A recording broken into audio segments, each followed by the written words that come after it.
गुरुर्मूर्ति पूजामूलं गुरुपदम् मंत्रमूलं गुरुर्वाक्यम्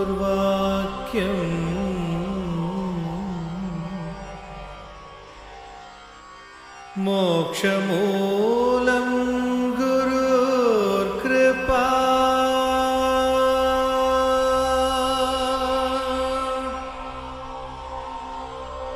ॐ श्री गुरवे नमः।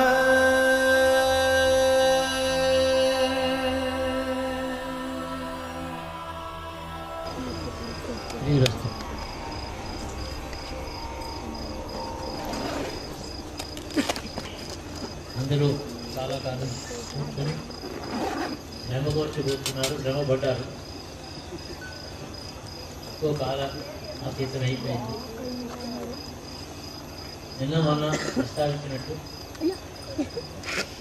ఈ సమయం దక్షిణాయనం పూర్తయిన గడియలో ఉత్తరాయణ ప్రారంభం జరుగుతోంది. అది నిజమైనటువంటి అయన గడియ. అంటే ఈ రాత్రి మొత్తం సంవత్సరంలో అతి దీర్ఘమైనటువంటి రాత్రి. ఈ సంవత్సరం సాయన మకర సంక్రమణం సుమారు ఇప్పుడు జరుగుతోంది.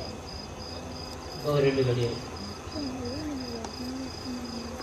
ఈ పుణ్యకాలంగా దీన్ని భావించడం అర్థం ఏమిటంటే, పుణ్యం అనే మాటలు సాధారణంగా ఏదో సత్ఫలాన్ని ఇచ్చేది, ఈ లోకంలో మళ్ళీ సుఖాన్ని ఇచ్చేది పుణ్యం అని అంటాం. అది పుణ్యకర్మ, ఇది పుణ్యకాలం. అన్నిటికీ తేడా. పుణ్యకాలం అంటే ఏ కాలంలో జీవునికి ఉత్క్రమణం జరుగుతుందో, లేదా ఏ కాలంలో పరమేశ్వరుడి సాక్షాత్కారం అంతఃకరణలో జరుగుతుందో ఆ కాలం పునర్జన్మరహిత రాహిత్య శక్తి కలిగిన కాలం. కాబట్టి పుణ్యకాలాన్ని ఆ అర్థంలో వాడుతుంది.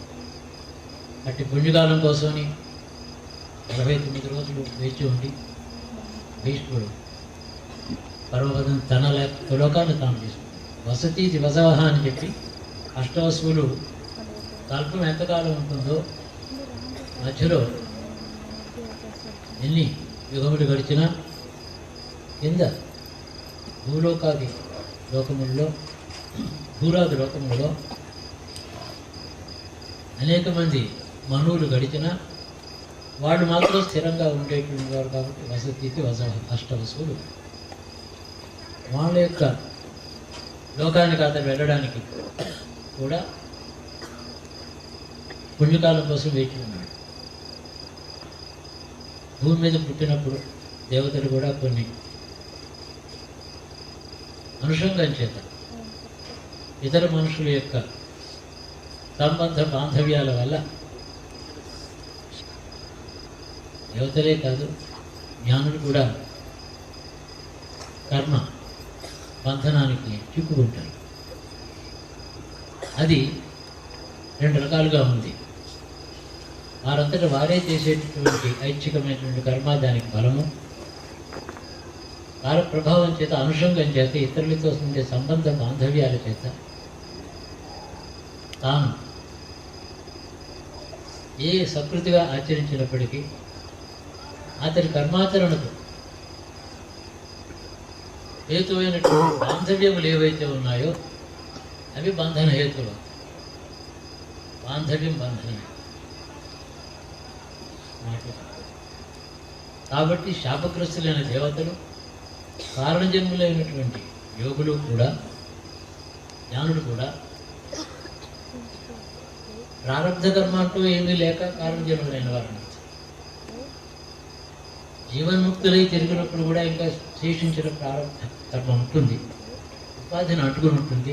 ఆయా కర్మఫలంగా ఉపాధి పడిపోయేదాకా అది ఉంటుంది. అలా కాక కారణ జన్మలకి ఉపాధే కారణం. వాళ్ళు రావడానికి వాళ్ళు ఎంచుకున్న కారణం, అంతేకాని ధరించిన ఉపాధి కానీ సంక్రమించిన ఉపాధి కాదు. కర్మవశాత్తు సంక్రమించిన ఉపాధిలో కూడా ఈ ఈ లోకంలో వర్తించడం చేత కర్మలు వాళ్ళని చుట్టూ చేరుతాయి. ఈ కర్మలు ఏమిటి, ఎక్కడున్నాయి, వీటికి సంస్కారములు ఎక్కడున్నాయి? వేదాంత శాస్త్రం చెప్తుంది, ఉపనిషత్తులు చెప్తున్నాయి అంటున్నాను, నిజమే. కానీ ఉపనిషత్ వాక్యములలో జీవాత్మ, పరమాత్మ, జీవత్వము,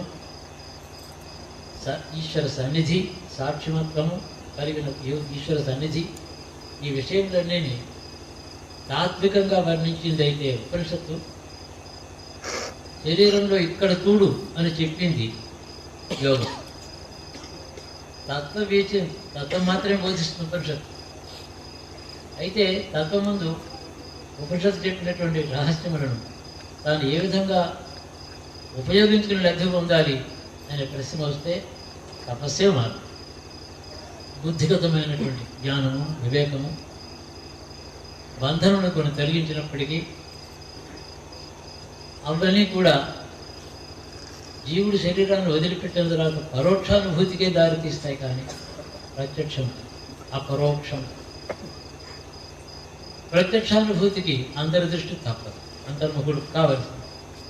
తన లోపల ఉండేటటువంటి పరమాత్మ దర్శనం చేయక తప్పదు. ఆ దర్శనం చేతనే జీవత్వం నశిస్తుంది. జీవత్వం అంటే ఏ ఉపాధిలోనైనప్పటికీ కూడా తాను కర్మవశాత్తు అనుషంగముల కారణంగా తాను ప్రవేశించక తప్పనిసరి ఏదైతే ఉన్నదో దాని జీవత్వమని, తన వశం కాక తాను అందులో ప్రకృతిలో ప్రవేశించి ఆయా కర్మఫలాన్ని అనుభవిస్తూ ఉంటాడు. ఇంకోటి ఏం చెప్తున్నాడంటే, ఎవడు కూడా తన కర్మను మాత్రమే తాను అనుభవించుట లేదు. అనుషంగ ప్రభావం. ఏకాకిగా తన కర్మ తాను మాత్రమే అనుభవించే స్థితి ఎప్పుడైనా వస్తుందా అంటే, తురియాశ్రమ స్వీకారంలో తల్లిదండ్రులని, దారాపుత్రుని, బాంధవ్యాన్ని, గోత్రాన్ని అన్నిటినీ విసర్జించిన తర్వాత తాను ఏకాకి అవుతాడు. అప్పుడు యథార్థంగా తాను వీటిని తిరస్కరించి వర్జించిన వాడైతే సమిష్టి కర్మ నుంచి విడిపడతాడు. తనలో ఉండే జీవుని యొక్క పూర్వకర్మ యొక్క ఫలాన్ని మాత్రం ఆ శరీరంలో సన్యసించిన వాడు కూడా అనుభవిస్తాడు. సమిష్టి కర్మ నుంచి బయటికి రావడం ఒకటి, స్వకీయమైన పూర్వ కర్మ ఫలాల నుంచి బయటకు పడడం రెండవది. ఈ విధంగా తురియాశ్రమ స్వీకారం సమస్త బాంధవ్యాలని, అనుషంగాల్ని వదులుకోవడం అనేటువంటి దాంట్లో మాత్రమే తీర్చిస్తుంది. ఆ తర్వాత తన కర్మ మాత్రం దానికి వినియోగంగా ఉంటుంది. ఆ కర్మ నాశనం కోసమని అంతర్ముఖుడే యోగాన్ని సాధించక తప్పదు. యోగాన్ని సాధిస్తున్నప్పుడు తను గుర్తించుకోవాల్సిన విజ్ఞానం అంతా కూడా ఉపనిషత్తులు చెప్తాయి. నారాయణం ఎంత అద్భుతమైన విషయములు ఉన్నాయో, ఎంత మధురంగా ఉంటుందో కన్ను తెరవబుద్ధి కాదు ఆ మాటలు వింటుంటే. ఎవరిని కన్ను తెరిస్తే ప్రపంచం, దీన్ని చూసి ఆనందిస్తాం, ఏమీ లేదు. అంతా బుద్ధుడు చెప్పినట్టు క్షణికం. అది దానిని అంతర్ముఖుడై ఆనందాన్ని, తత్వాన్ని, భిన్నతత్వాన్ని ప్రత్యక్షంగా అపరోక్షంగా అనుభవించి తెలిసిన తర్వాతనే ఈ జీవత్వము పునర్జన్మ హేతు నశిస్తుంది. ఆ తర్వాత ఆ జీవుడు అందులో ఉంటే కూడా వేయించిన విత్తనం వలె మళ్ళీ మొలవదు. విత్తనం అలా కనపడుతుంది, ఒక మాకు ముక్కుడు మీద అలా తిప్పి కింద పెట్టిన తర్వాత విత్తనానికి ఏమి డ్యామేజ్ కనపడదే, కానీ వేస్తే లోపల ఆ కారణం చచ్చిపోయింది. వేచిన విత్తువలే జీవిస్తాడు. పునర్జన్మకి కావాల్సిన హేతువే నశించు. అట్టి స్థితిని అంతర్ముఖుడే సంపాదించవలసింది. ముందుగా సమిష్టి కర్మ నుంచి బయటపడాలి. రెండునే సమిష్టి కర్మలలో తాను ఇతరుల యందు భావించుకున్న బాంధవ్యం మాత్రమే కాదు, ఇతరులు తన యందు భావించుకున్న బాంధవ్యం కూడా బద్ధన హేతు. అందుకని నేను మీకు లేను, నేను పుత్రుని కాను, నేనేమీ కాదు, వాళ్ళ మనస్సుని బాగా వాళ్ళ ఆజ్ఞ తీసుకుని వాళ్ళు ఏ దృష్టితో తనను మరోవరినో వాడికి బోధించడం పూర్వాచారంగా ఉండే. కట్టుకున్న భార్య దీర్ఘ సుమంగళిగా, ఆవిడికి వైధవ్యమే లేదు, భర్తకి సన్యాసాన్ని ఒప్పుకుంటే. తల్లిదండ్రులకి ఉత్తర క్రియల యొక్క ఆవశ్యకత లేదు పుత్రుడు సన్యసిస్తే. నాకు ఉత్తర కర్మలు చేసేవాడు ఎవడు ఉంటాడు, అయ్యో వీడు సన్యసిస్తే ఎలాగా అనుకునే పని లేదు, ఆవశ్యకత లేదు. వాడు యథార్థంగా కొడుకుని సన్యాసానికి ఒప్పుకునేటైతే ఉత్తర క్రియల ప్రసక్తే ఉండదు. వాళ్ళ ఉత్తర అధికారి ఈశ్వరుని చేరాడు కాబట్టి, సంఘ పరిత్యాగం చేశాడు కాబట్టి వాళ్ళకి ఉత్తర క్రియల యొక్క ఆవశ్యకత లేకుండా ఈశ్వరుడే చేస్తున్నాడు. అదొక సూక్ష్మం. ఈ విధంగా అంశంగం నుంచి దూరమైనటువంటి వాడు అంతర్ముఖుడే తపస్సులో ప్రవేశం. ఒక్కొక్క చోట చాలా కథలు వైదిక రామాయణంలో ఎన్నో ఉన్నాయి. జరత్కారుడు అనేవాడు ఒకడు బ్రహ్మజ్ఞానాన్ని సంపాదించాడు, తపస్సులో ఉన్నాడు. తపస్సు చేసిన తర్వాత జీవన్ముక్తుడు బ్రహ్మజ్ఞాని అయినాడు. వాడికి ఏమీ అసలు సృష్టి గృహ లేదు, కోరిక ఇచ్చ లేదు, సంకల్పం లేదు, అన్నిటికీ అతీతుడైనాడు. ఒక ముని బుద్ధలోకాలన్నీ కూడా నాడు తిరిగి వచ్చి, నాయన నీవు బ్రహ్మజ్ఞానం అయినావు, కానీ నీకు విషయం చెప్పాలనుకుని వచ్చాను నేను. నీ పితరులు పూర్వజులు ఉన్నారే, వారంతా కూడా ఊర్ధ్వలోకం నుంచి బ్రహ్మలోకానికి వెళ్ళడానికి ఉద్యుక్తులై ఇన్నాళ్ళు ఉండి, నీవు పుట్టిన తర్వాత వేచి ఉండి, నీ నుంచి లభించవలసిన లబ్ధి ఏదైతే పొందలేక అధోగతికి పాలై భూలోకంలో మళ్ళీ పుట్టబోతున్నారు. వాళ్ళు తలకిందులుగా వేలాడుతున్నారని చెప్పాడు. ఏమిటి హేతు అంటే, నీవు గృహస్థువై సంతానాన్ని పొందితే తప్ప వాళ్ళకి ఊర్ధ్వగతులు రావుట. ఈ అంశం ఇతడిది కాదు, వాళ్ళది. ఆ మాట చెప్పడానికి ఆ పితృదేవతలు తన వంశంలో ఉండాలి. ఈ తల్లి ఈ తండ్రి వీళ్ళందరూ కూడా అక్కడికి వెళ్ళిపోయినాడు. ఇతడు తపస్సులోనే ఉండిపోయినాడు, వివాహం చేసుకోలేదు. ఇతరుల అంశంగా కూడా ఇతరులకు ఉండేటువంటి మమత కూడా మన ఎందుకు బాధిస్తుందని అర్థం. సరే, జరత్కారుడి కథ చాలా ప్రసిద్ధమైన కథ, మరి ఏం చేయమంటావు, నాకు అవసరం లేదు కదా అంటే, వాళ్ళ కోసం వివాహం చేసుకొని సంతానం కాదు, దానికి నేను సహాయం చేస్తాను, నా ఆజ్ఞగా స్వీకరించన్నాడు ఆయన. అంతేకాని ఏదో ఇంపాసిబుల్ కండిషన్ ఒకటి పెట్టాలి కదా. నా పేరు కలిగిన కన్య ఎక్కడ దొరికితే నేను పెళ్లి చేసుకుంటాను. మగవాడు పేరుకున్నటువంటి కన్యకు ఒకటి దొరుకుతుందా? కానీ ఇప్పుడు ఎవరికైనా పెడదామంటే వీళ్ళు ఇప్పుడేమి పుట్టి ఉండాలి. అయినా దేవతలు వర్ణాగం అదంతా భూలోకంలో అనేక మహాత్ముల చరిత్రలో దేవతల పన్నాగం కనపడుతూ ఉంటుంది. దాన్ని దేవకార్యం అంటూ ఉంటారు. జరత్కారు అనేటువంటిది ఒక నాగలోకం నుంచి వచ్చిన కన్యకు ఒకటి దొరికింది, ముందరే ఉంది, సిద్ధం చేసి పెట్టారు, వీళ్ళు అడుగుతాడు. ఆయన తీసుకొచ్చి ఇంకోటి అన్నాడు. అయితే సరే, సంతానం కోసం కదా వాళ్ళు కింద పడిపోతామని బెదిరిస్తున్నారు, సత్యఫలంగా నేను సంతానం కట్టాను, వెంటనే దీన్ని నేను వదిలిపెడతాను. ఏమంటారు? చెప్పిన కారణం కార్యం తీరిపోయిన తర్వాత అతన్ని అందులో బలవంత పెట్టడానికి ఆస్కారం కనపడలేదు. అది ఈ కన్య కూడా ఒప్పుకుంటుందా అని అడిగారు. నాకేం కావాలి, ఇటువంటి మహాత్ముడి యొక్క దాంపత్యంలో నాకు సంతానం జరిగితే అతని అవసరం, నా జన్మ ధరించినట్టే. ఒప్పుకుంది. వెంటనే పుత్రుడు కలిగాడు. వెంటనే తపస్సుపోయినాడు. బంధనాలు ఇతరుల యొక్క మమత కూడా మనల్ని బంధిస్తుంది. అందుకనే మహాత్ములు కూడా జీవోత్క్రమణ, ప్రాణోత్క్రమణ కాదండి, జీవోత్క్రమణ. ప్రాణోత్క్రమణ ఎక్కడికి పోతుంది, అంతా వ్యాపించింది. జీవుడే ఈ ప్రాణంలో అటు ఇటు తిరిగేవాడు. పంచభూతాలు ప్రవేశించి పంచభూతాత్మక శరీరంతో ప్రాణతంతువులతో ముడి పెట్టుకుని అందులో ఉంటాడు. ప్రాణతంతువులు తెగిపోతే అందులో ఉండడానికి వీలు లేక జీవుడు వెళ్ళిపోయాడు. అది ఆ కారణం చేత అతడు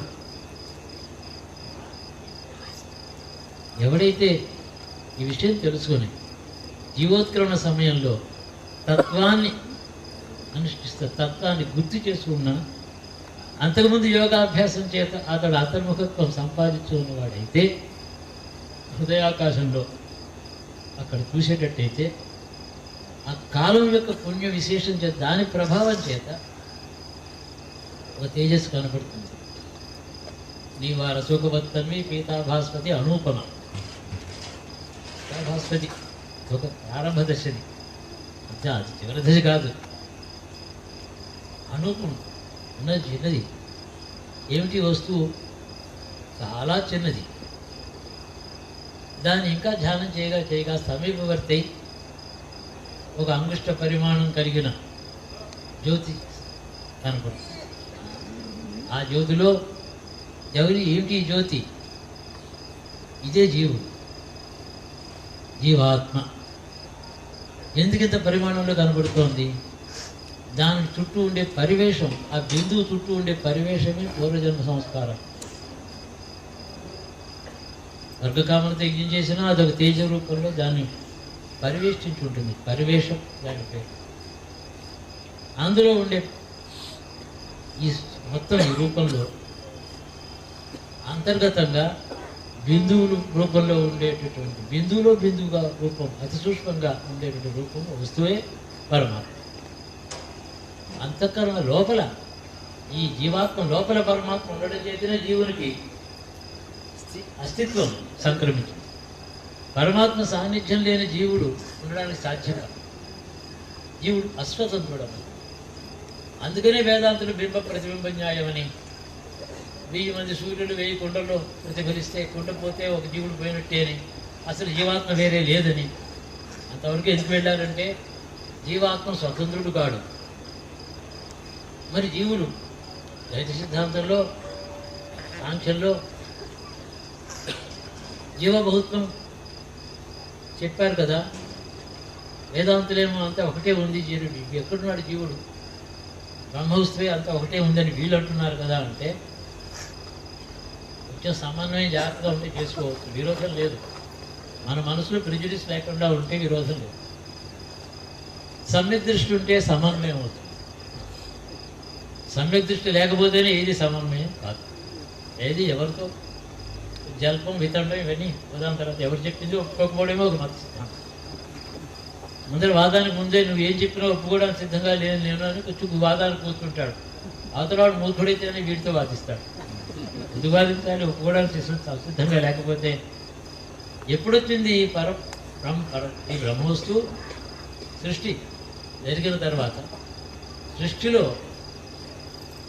ఈ జీవులు ఇంతకు పూర్వం నుంచి అనేక కోటి సంఖ్యాత్మకమైన జీవకోటి పరిణామ దశలకి చెంది బ్రహ్మైక్యం పొందడానికి ఎదురు చూస్తూ ఉండడం చేత వారి యొక్క సౌకర్యార్థం, వారి యొక్క పురోగతి కోసమని ప్రకృతిని ఈశ్వరుడు సృష్టించాడు. జీవుల కోసం సృష్టించాడు. అంధకారంలో కోటానుకోట్ల జీవులు ఉన్నాయి. అలాగా వాటికి ఆ దశ నుంచి విముక్తి లేదు, మార్పు లేదు. మార్పు లేని స్థితిలో ఎంతకాలం శాశ్వతంగా అక్కడ అంధకారంలో ఉండనే ఉంటాయి. వాటి కొరకే సృష్టించిన ఈ జగత్తు ఈ జీవకోటికి శరీరాలను ఇస్తుంది. ఈ పంచభూతములే అనేక శరీరాలు. ఎంత సముద్రం ఉంది, ఏ నిమిషానికైనా చూస్తే కొన్ని వేల అలలు వస్తున్నాయి.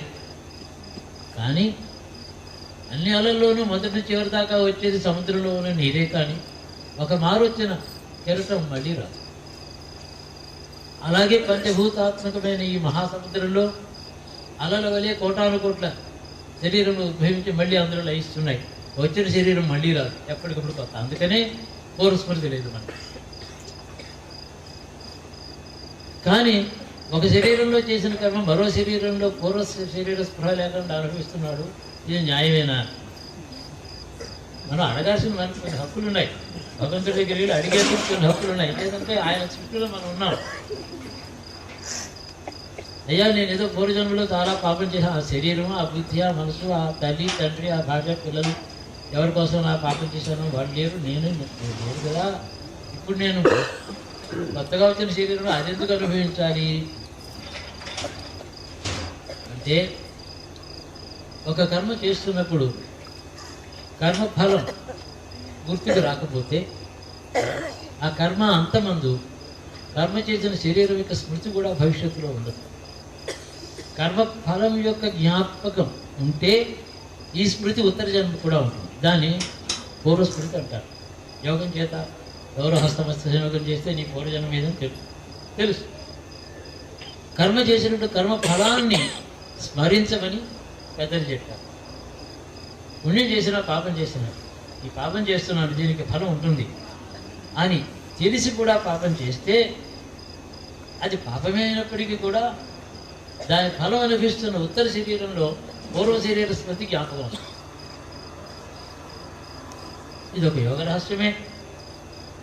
అన్నీ వేదాంత శాస్త్రంలో ఎన్ని ఉపనిషత్తుల్లో ఎన్ని రహస్యములు చెప్తున్నాయో యోగం అంతా వాటిని తెలుసుకునే మార్గాలు మళ్ళీ చెప్తూ ఉంటుంది. ఇలా ఆ తత్వం ఒకటి చెప్పారు, తెలుసుకోవాలి నీకుందా, ఇదిగో ఇలా చెయ్యి, ఈ పని చెయ్యి, ఇదిగో నీలో మూలాధారం నుంచి నీ కుండలిని నీ జీవాత్మను చుట్టూ ఉంది మూలాధారంలో, ఇదే మూలాధారం, ఇది శరీరం. ఒక మాట మూలాధారానికి వెళ్ళు, అక్కడ గణపతిని ఉపాసించు. గం గం గం గం గణపతయ్య వ్యాపకం చింతయంతి అట్టి గణపతిని, చతుర్ముఖుడి అనే గణపతిని, ఆతడే బ్రహ్మ బ్రహ్మణాం బ్రహ్మస్పతి అనే ఆ మంత్రం మూలాధార గణపతి వర్తిస్తుంది. చతుర్ముఖుడు అతడు, 4 దిక్కులకి 4 ముఖాలు ఉంటాయి. అతన్ని స్మరించు, నిన్ను ఆ మూలాధారాన్ని తీసిపెడతాడు. చూడరా నీ స్వస్వరూపం తీసుకెడతాడు, చూడు అని చెప్తాడు. అక్కడ ఒక చిన్న లింగాకారంగా ఉంటుంది. అది దాని చుట్టూ ఒక పెద్ద తంతువు పరివేష్టితమై 3.5 చుట్టూ చుట్టుకుని ఉంటుంది. దీని అదరని ఇతర రెండో కొస సహస్రాలం దాకా వ్యాపించు. అందులో ప్రవేశించు. అందులో ప్రవేశిస్తే దాన్ని సుషుమ్న అంటారు. ఆ సుషుమ్నలో చిత్రిణి అనే ఒక నాడి ఉంది. చిత్రిణిలో నువ్వు ప్రవేశించిన వాడు అవుతావు. వెళ్ళేటప్పుడు మాత్రం ముందు చప్పుని వెళ్ళి లోపలికి రానివ్వదు. అది ప్రాణాయామ ప్రత్యాహారాదులు యోగ ధ్యాన ధారణ సమాధులు ఇవన్నీ ఉన్నాయే, ఆ అష్టాంగ యోగం అంతా పాటించు. ముందర ఆహార నియమం చేయి, నిద్రను చేయించు, ఇంద్రియాలను చేయించు. గుప్పెట్లో పెట్టుకొని ఇంద్రియాలని వాటి గుప్పెట్లో నీవు ఉండదు. అవి నిన్ను పీడించి నేను బొమ్మలా నేను ఆడిస్తాయి ఇంద్రియాలు. వాటిలోంచి విముక్తి పొందు, ధైర్యంతో వెళ్ళు. ధీర అంటారు. జ్ఞానాన్ని సంపాదించిన వాళ్ళు, మోక్షాన్ని సంపాదించిన వాళ్ళు ఎక్కడైనా ధీరచత్వం చేత వర్ణించబడుతూ ఉంటారు మన వాంగ్మయంలో. ధైర్యమే కావాలన్నమాట దాన్ని. అందులో ప్రవేశించు. ఆ సుషుమ్న అంటారు. సుషుమ్న అంటే ఆ మాట ఎలా వచ్చింది? అందులో ప్రవేశించిన తర్వాత ఈ బాహ్య ప్రపంచం యొక్క స్మృతి నిద్రిస్తుంది. అందుకని సుషుమ్న. అది సుషుప్తిలోకి పోతుంది. ఈ ప్రపంచం యొక్క స్పృహ అది మళ్ళీ జ్ఞాపకం రాదు. అందుకని ప్రపంచ విషయంలో వాడు సుషుప్తిలో ఉన్నాడు. తన స్వస్థితిలో లోపల యథార్థంగా తెలివిగా ఉన్నాడు, వెలుగుగా. ఆ తెలివి వస్తే ఇది నిద్రిస్తుంది. ఈ తెలివిలో ఉంటే అది నిద్రిస్తుంది. ఎప్పుడు ఏదో ఒక స్థితిలోనే ఉండడానికి సాధ్యమవుతుంది. ఒక స్థితిలో ఉన్నప్పుడు పూర్వస్థితిలో ఉన్నది వ్యక్తికి ఉండవచ్చు. అందుకనే యోగ స్థితిలో పొందిన యోగులు కూడా ప్రపంచ స్పృహలో మామూలుగా తిరుగుతున్నప్పుడు వాటి జ్ఞాపకం ఉంటుంది, కానీ ఆ స్థితిలో ఉండదు. వాటి గుర్తే ఉంటుంది. ఆ గుర్తు వల్ల అతని ప్రవర్తన వేరుగా ఉంటుంది అని చెప్పారు. ఏమిటంటే ఇంతకీ యోగ రహస్యములు ఎన్ని చెప్పినా సాధనకి ఒక గురువు ఉండాలి, జాగ్రత్తగా వెళ్ళాలి, ఆ మార్గంలో ప్రవేశించవచ్చు. పూర్వరంగంలో ఓహో ఇది జీవాత్మ అంటే ఇది, ఈ సృష్టి అంతా నిర్మాణం అంతా జీవుల కోసమే చేశాడు. చాలామంది అంటూ ఉంటారు ఆయనకి లీలగా చేశాడు, వినోదం కోసం చేశాడు. యథార్థం ఏమిటి? ప్రపంచాన్ని సృష్టిస్తే కానీ ఆనందం లేనివాడైతే అతడు జ్ఞాని కాదు. తన ఆనందం కోసం సృష్టించిన వాడైతే ఒక బయట ఉండేటువంటి ఒక కారణం ఒక కార్యం కారణంగా ఉండి దాని నుంచి తాను ఆనందం పొందేవాడైతే ఆనంద స్వరూపుడు తాను. కాబట్టి ఆనందం కోసం సృష్టించాడు, వినోదం అది పొసగదు జ్ఞాని విషయంలో. శుద్ధ జ్ఞానస్వరూపుడైన ఈశ్వరుడు పొసగదు, జీవుని యందు అనుగ్రహం. అందుకని సృష్టి స్థితి లయం తిరోధానం అనుగ్రహం అని అంటున్నారు. మళ్ళీ పునఃసృష్టి చేయడానికి అనుగ్రహం అని పేరు పెట్టారు. ఎవరి యందు అనుగ్రహం ఇది? ఆ పడి ఉన్న చీకట్లో పడి ఉన్న జీవకోటి కోసం వాళ్ళ యందు అనుగ్రహంతోనే తాను సృష్టించి వాళ్ళకి శరీరాన్ని ప్రసాదించి ఆ శరీరాల్లో దేహాత్మభావన ప్రవేశించి అస్మిత ప్రవేశించి కర్మ కోసం త్రిగుణములు ప్రవేశించి త్రిగుణాత్మకమైన కర్మలు చేసి దాని ఫలాన్ని అనుభవించి సుఖం దుఃఖం పాపం పుణ్యం అన్నీ కూడా అనుభవించి షడ్రుచులు తిన్న తర్వాత జివాగ్రానికి ఎత్తి వస్తుంది, ఈ రుచి ఇలా ఉంటుందని తెలిసిన తర్వాత ఆ విషయంలో కొంతకాలం అయిన తర్వాత విసిగి వేసారి శుభేచ్ఛేందు ప్రవేశిస్తాడు. శుభేచ్ఛేందు ప్రవేశించిన తర్వాత ఆ పాట తన దగ్గరికి వస్తాడు. ఇదంతా కూడా మనకి ఇన్ని జన్మలు ఇన్ని కోట్ల సంవత్సరాలు ఇవన్నీ మనకి కానీ ఈశ్వరుడికి అన్ని లేవు. బ్రహ్మలోకానికి వెడితేనే అక్కడ ఇలా కనురెప్పపాటు బ్రహ్మ తెరిచే లోపల అనేక యుగాలు వెళ్ళిపోతాయి. బలరాముడి చరిత్ర ఉంటుంది, మీకు తెలిసే ఉంటుంది. ఆయన రేవతి రైవత మనువుకు కుమార్తె, ఆవిడ పేరు రేవతి. మనువు కదా, నేను చాలా గొప్ప శక్తివంతుని తపశ్శాలిని, నా కూతురికి సరిపోయిన సంబంధం ఎక్కడైనా దొరుకుతుంది అని వెతికితే అక్కడ దొరకలేదు. సరే అన్ని విషయాలు తెలిసి చాలా అడ్రస్లు ఆయన దగ్గర ఉంటే ఆయన బ్రహ్మ దగ్గరికి వెళ్ళాడు. బ్రహ్మ దగ్గరికి వెళ్ళి, దేవా పితామహ, నా బిడ్డకి సరైనటువంటి భర్త కావాలి, ఎక్కడున్నాడో నువ్వు చెప్తే వెళ్ళి నాకు తెలిపిస్తాను. ఆయన మనువే కానీ కాల ప్రభావం రహస్యం ఇంకా తెలియదు అన్నమాట. ఆయన బ్రహ్మ అన్నాడు, నువ్వు భూలోకం నుంచి నీ బిడ్డను తీసుకొచ్చి ఇక్కడికి వచ్చావు, నువ్వు వచ్చి మళ్ళీ ఇక్కడికి వచ్చేటప్పుడు నా సన్నిధికి వచ్చే లోపలే భూమి మీద చాలా యుగాలు కల్పాలు గడిచిపోయాయి. నీ బిడ్డకు సరిపడే వయస్సు ఉన్నవాడు ఇప్పుడు ఎలా ఉంటాడు అక్కడ? అనేక కల్పాలు పెద్దది నీ కూతురు ఇప్పుడు ఉన్న వాళ్ళందరికంటే. ఎవడు దొరుకుతాడు నీకు అల్లుడు, ఇక్కడ ఎందుకు వచ్చావని అడిగాడు బ్రహ్మ. అలా చమత్కారమైన కథలు ఉన్నాయి. స్పేస్ అండ్ టైం, ఆకాశంలో ఒక చోట ఉండే కాలం ఇంకో చోట ఉండదు. ఒకసారి కాల ప్రమాణం మరో చోట కాల ప్రమాణంగా భేదిస్తుంది. ఎక్కడి కాలం అక్కడే. ఎవరికి మన భూమి మీద కూడా ఇది Indian standard time, American standard time, Greenwich time, కాలం తాత్కాలికమే. అయితే మరి ఏమిటి నాకు అత్తని అడిగాడు. ఒకడున్నాడు సనాతనుడు, ఒకడున్నాడు ఇప్పుడు మొన్న పుట్టాడు, మనిషి శరీరంలో ఉన్నాడు, కానీ ఆ జీవుడు మాత్రం సనాతనుడే. ఆదిశేషు బలరాముడే పుట్టాడు, ఆయనకి ఇచ్చేసే నీ బిడ్డను. ఆ రేవతిని తీసుకెళ్ళి బలరాముడికి ఇచ్చాడు. ఇవన్నీ కూడా యోగ రహస్యములే. మళ్ళీని కాలజ్ఞానం కావాలంటే గతించిన మహాభారత యుద్ధం చూడడానికి ఇప్పుడు ఎలా చూస్తారో ఆ కాలంలో ప్రవహించవచ్చు, అలాగే భవిష్యత్తులో ప్రవహించవచ్చు. ఈ సుషుమ్న శరీరంలో సుషుమ్నలోకి వెళ్ళిన తర్వాత బ్రహ్మాండం అంతా తాను చూసే శక్తి వస్తుంది. తర్వాత దహరాకాశానికి వెళ్ళి ఆ ఉపనిషత్తు దాకా చెప్పినటువంటి మంత్రాల్లో అర్థం అక్కడ ఉండేటువంటి పరమాత్మను చూస్తాడు. అంటే తాను చూసుకుంటాడు. దహరాకాశంలో వెళ్ళిన తర్వాతనే నిరామయమైనటువంటి చోట తాను చూసుకుంటాడు. ఇంకా ఎక్కడైనా సరే తన పక్కన మరొక వస్తువు కనపడుతుంది. కాబట్టి ఏకాగ్రత ఉండదు, అనేకాగ్రత ఉంటుంది. దహరాకాశంలో మాత్రమే ఏకాగ్రత, తాను ఒక్కటే ఉండాలి చూడడానికి. ఏకాగ్రత అంటే ఒకటే ఉండాలి, ఒకటే చూడగలుగుతాడు. 10 ఉండగా ఒక వస్తువును చూసే శక్తి మనుషుడికి లేదు. అది అక్కడికి వెళితే దహరాకాశం ముందు నీవు తన్ని తాను చూసుకుంటాడు, అందులో బిందు రూపంలో ఉండే పరమాత్మను చూసుకుంటాడు. ఆఖరి సాన్నిధ్యం, ఓహో ఈ సృష్టి అంతా చేసి నా కోసం శరీరాలని పంచభూతములను సృష్టించి నా సంస్కారంలో బాగుపడడానికి అనుభవం కోసమని అనేక శరీరాలు నాకు ఇచ్చి ప్రతి జీవుల్లోనూ కూడా నాలో కూడా ప్రతి శరీరంలోనూ వస్తున్నాడు ఇతడు. అందువల్ల సాక్షి. పూర్వ శరీరంలో ఈ జీవాత్మ ఉన్నప్పుడు అప్పుడు ఈ జీవాత్మలో పరమాత్మ వస్తూ బిందు రూపంలో ఉన్నాడు. ఆనాడు చేసిన కర్మకు అతడు సాక్షి. ప్రతి జీవాత్మతో నుంచి పరమేశ్వరుడు కూడా ఉండడం చేతనే అనేక కోట్ల జీవులకు వ్యష్టిగా సాక్షి, సమిష్టి సాక్షిత్వం కాదు, ఈ సాక్షిత్వం వ్యష్టిది కూడా ఉంటున్నాడు. అందుకనే అతడి కర్మలన్నీ అతడి ఫలప్రదం అవుతున్నాయి.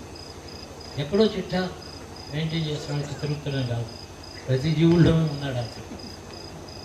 కర్మకి తప్పించుకునే ప్రయత్నం ఇచ్చ చేత కుదరదు. ఈశ్వర లోపల ఉండే ఈ కర్మకి సాక్షి అయినటువంటి పరమాత్మని ధ్యానిస్తే ఈ కర్మలు నశిస్తాయి. దానిని అంతర్దృష్టి అంటున్నాడు, అంతర్ముఖుడు కావాలి. ఆ విధంగా మహర్షులు తపస్సులు చేశారు, ఈ సృష్టిలో రహస్యాన్ని తెలుసుకున్నారు. ఈ మన్వంతరాలు, ఈ సర్గ ప్రతి సర్గ మళ్ళీ తిరోధాన అనుగ్రహాలు ఇన్ని తెలుసుకున్నారు. ఇంత విజ్ఞానం మనకుంది. ఈనాడు ఈ పుణ్యకాలంలో మనం ఇక్కడ ఉన్నామంటే దానికి వెనుక పెద్దల ఆశీర్వచనం. ఆ కారణం చేతనే ఇది మనం ఉండగలుగుతున్నాం. కానీ మన ప్లాన్స్ వేసుకుంటే ఇది కాదు.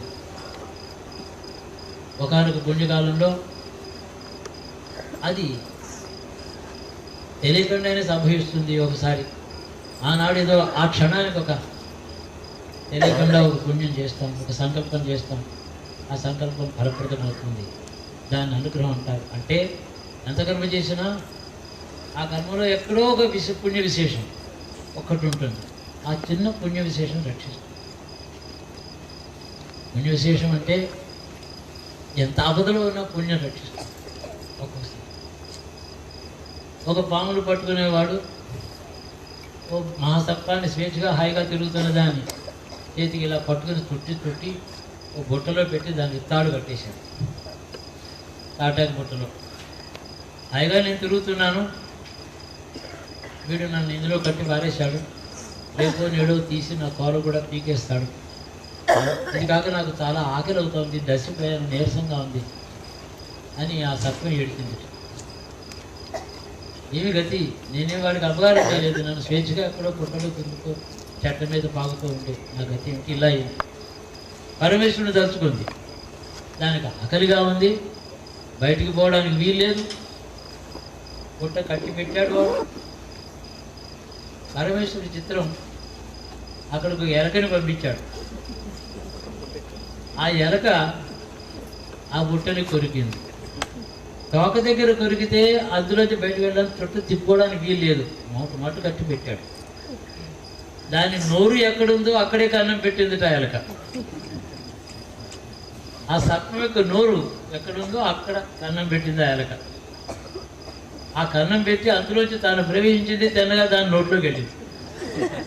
దానికి ఆకలి తీరింది, కన్నం ఏర్పడింది, బయటికి పాకిపోయింది.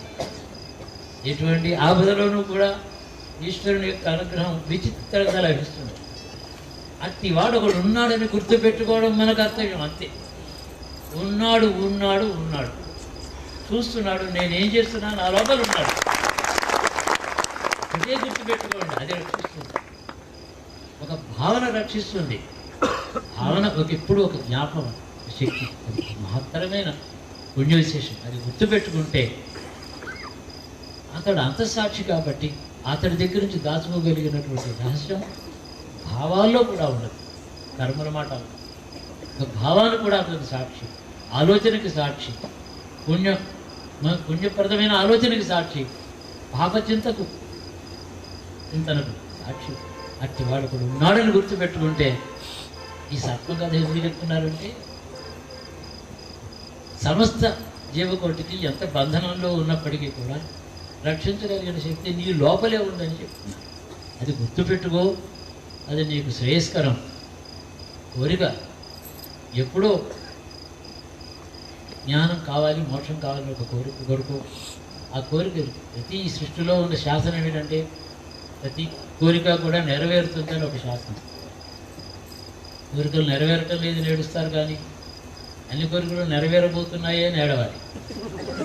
అది కదా బంధం. ఏదో దుఃఖం ఒక మాట కోరుకున్నాడంటే వాడిని తప్పకుండా వాడిని తీసుకెళ్ళి వాడికి 3 చెరువులు నీళ్లు తాగించి వాడు అడిగిన వాడికి అంటకడు కోరుతారు. కానీ కోరిన వెంటనే ఆ కోరిక నెరవేరితే దాని వెనకాల ఏం ముళ్ళు ఉన్నాయో, ఏం పంచులు ఉన్నాయో తెలియదు.